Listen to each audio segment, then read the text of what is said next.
Masih ada kurang lebih 4 hari lagi untuk memastikan bahwa Messil Girls dan Eliano Reinders bermain di laga kontra Bahrain. Jadi kalau kata Pak Erick Thohir, dua pemain ini sudah harus didaftarkan paling lambat pada 24 September. Dan untuk mewujudkan hal itu, tak tanggung-tanggung, tugas dari Kementerian PSSI terbangkan ke Belanda untuk menyumpah dua pemain ini di sana.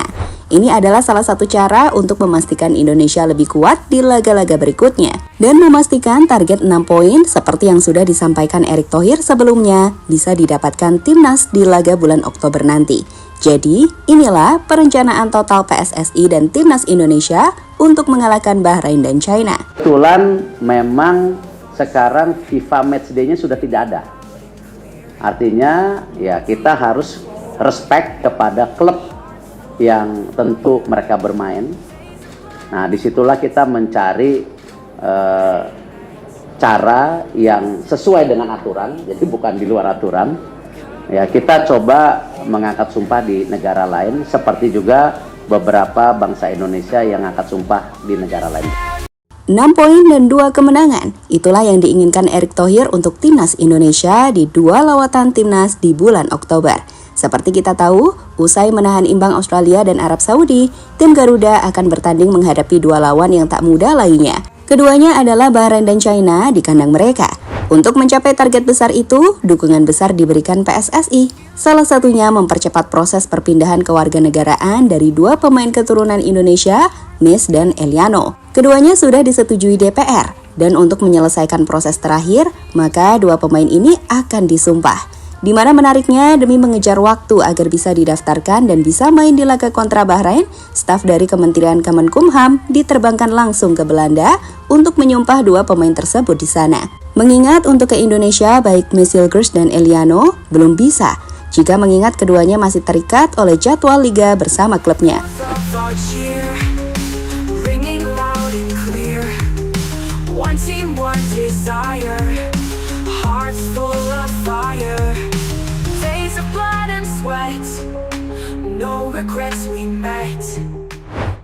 Tentu bisa dimainkannya Messil Girls dan Eliano akan sangat penting teman-teman, karena sudah pasti bakal nambah kekuatan dari tim Garuda. Indonesia sendiri akan menjalani laga kontra Bahrain lebih dulu. Laga itu nantinya akan dimainkan pada 10 Oktober pukul 23 waktu Indonesia Barat di National Stadium Riva, Bahrain. Menurut prediksi, cuaca siang hari di Bahrain pada bulan Oktober akan terasa sangat panas, dengan suhu rata-rata yang bisa mencapai 35 hingga 40 derajat. Sedangkan saat laga dimainkan malam hari, suhu akan lebih bersahabat. Namun tentu, kelembapan udara di sana dapat membuat suhu terasa lebih panas. Inilah tantangan dari para pemain timnas nanti di laga kontra Bahrain. Sialnya, setelah beradaptasi dengan suhu panas di Bahrain, para pemain timnas akan langsung melanjutkan perjalanan jauh untuk bertanding menghadapi China. Jadi, laga kontra China yang nantinya akan dimainkan pada 15 Oktober akan dimainkan di Qingdao Youth Football Stadium yang berada di kota Qingdao. Perjalanan dari Bahrain ke Qingdao ini cukup jauh dan memakan waktu yang cukup lama. Jarak antara kedua kota ini sekitar 6.500 km. Dan jika ditempuh dengan pesawat komersil, perjalanan bisa memakan waktu sekitar 8 hingga 10 jam. Belum lagi masalah cuaca. Pada bulan Oktober, suhu di Qingdao cenderung dingin dibandingkan dengan Bahrain. Suhu rata-rata di Qingdao pada bulan Oktober berkisar antara 10 hingga 20 derajat Celcius. Jadi, para pemain timnas Indonesia harus siap menghadapi perbedaan suhu yang cukup signifikan antara pertandingan melawan Bahrain dan China.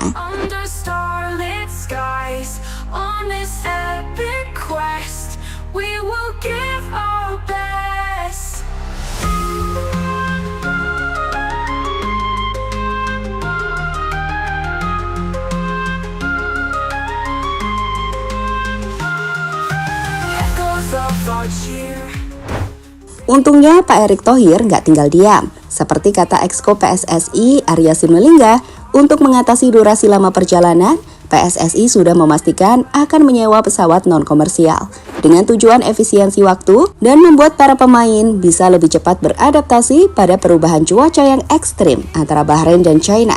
Sekali lagi, itu adalah cara-cara yang dilakukan demi mencapai tujuan besar, meraih hasil maksimal di 2 laga lawatan kita di China dan Bahrain.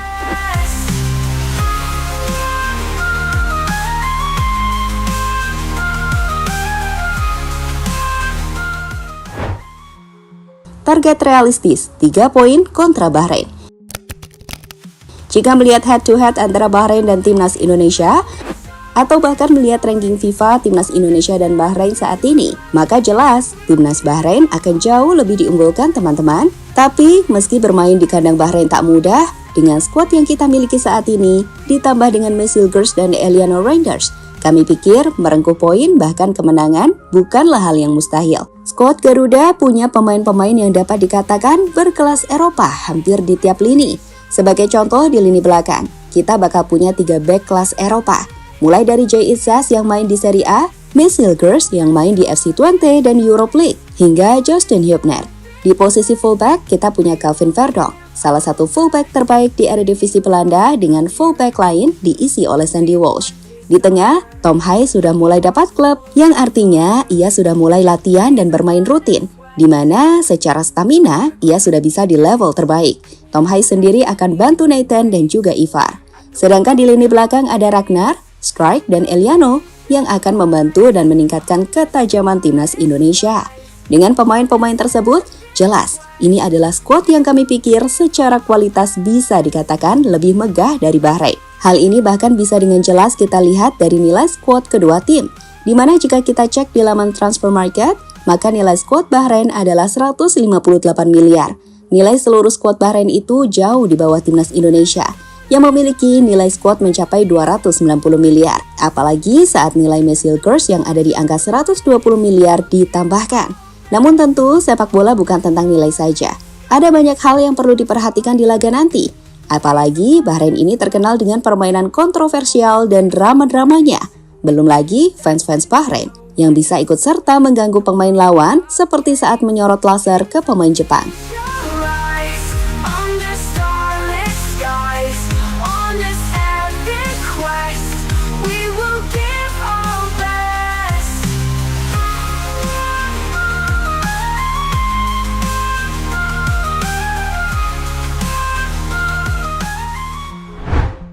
Adaptasi cepat kunci curi poin di China. Selain Bahrain, laga lain yang berpotensi untuk membantu timnas mencuri poin penuh adalah laga kontra China. China yang 2 kali kalah 7-0 kontra Jepang dan 2-1 kontra Arab Saudi tentu memiliki motivasi besar untuk mendapatkan poin penuh saat menghadapi timnas Indonesia. Tapi di sisi lain, sekali lagi, Indonesia bukan tim yang bisa mereka remehkan. Sebaliknya, peluang Indonesia sejatinya lebih besar dari China untuk bisa meraih poin. Terlebih jika kita melihat skuad yang kita miliki, di mana deretan pemain yang mentas di Eropa, membuat secara individu, skuad kita jauh lebih mewah dari China saat ini. Terbaru kabar dari China bahkan menyebutkan jika tim internal dari China sedang dalam masalah usai 2 kekalahan di 2 laga yang mereka hadapi. Ruang ganti tak lagi harmonis dengan mulai hilangnya kepercayaan pada sang pelatih Ivankovic.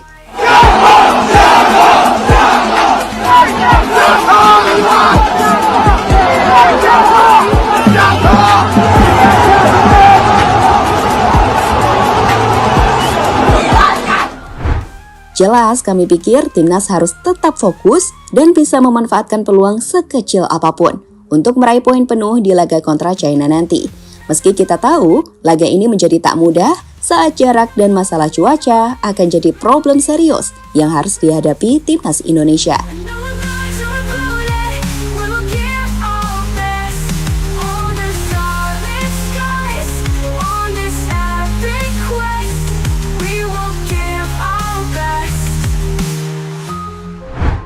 Jelas dengan para pemain yang memiliki ambisi besar untuk membawa timnas ke Piala Dunia, seperti yang sudah disampaikan Eliano bahkan Mesilgers baru-baru ini, serta dukungan penuh dari PSSI, maka potensi kita untuk meraih 6 poin dalam 2 laga ini seharusnya terbuka lebar. Kekuatan tim yang semakin solid, didukung oleh semangat juang tinggi, memberikan harapan besar bagi kita semua. Jika skenario tersebut menjadi kenyataan, timnas akan berhasil mengumpulkan total 8 poin. Angka ini tentu saja akan memberikan dorongan signifikan dalam upaya Indonesia bersaing di grup C. Mencapai posisi 2 besar yang sebelumnya mungkin hanya sebuah impian, kini tampak semakin nyata.